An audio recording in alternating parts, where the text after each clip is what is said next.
The United Nations Security Council has voted to extend an arms embargo imposed on Eritrea and Somalia for allegedly supporting al-Shabaab. The decision comes barely a week after a panel of experts called for the lifting of sanctions, particularly on Somalia. CGTN's Liling filed this report from New York.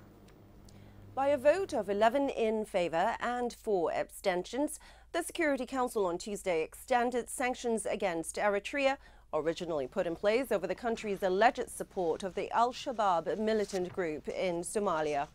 The Security Council has missed another opportunity to rectify its transgression against the people of Eritrea and positively contribute to the security in the Horn of Africa and Red Sea, which for long has been suffering from the debilitating effects of the scourge of conflict, poverty and terrorism.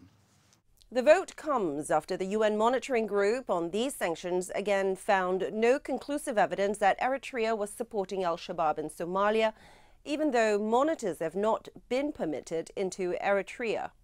Eritrea has so far not shown any willingness or readiness to extend the necessary cooperation to the Sanctions Committee and the monitoring group. We have to ask why Eritrea continues to refuse allowing the Sanctions Committee and the monitoring group to visit Asmara. Obviously, if the monitoring missions were prevented from Eritrea from carrying out their mandate, they could not draw any conclusions about Eritrea's behavior. Eritrea should commit to full cooperation with the monitoring group. The UN monitoring group, however, did determine that Eritrea was backing armed groups seeking to destabilize Ethiopia and Djibouti. Tuesday's sanctions vote also extended by a year the partially lifted embargo on Somalia. The extension would allow ongoing investigations into the export of chemicals to Somalia that may be used as oxidizers in the making of improvised explosive devices. Liling, CGTN, New York.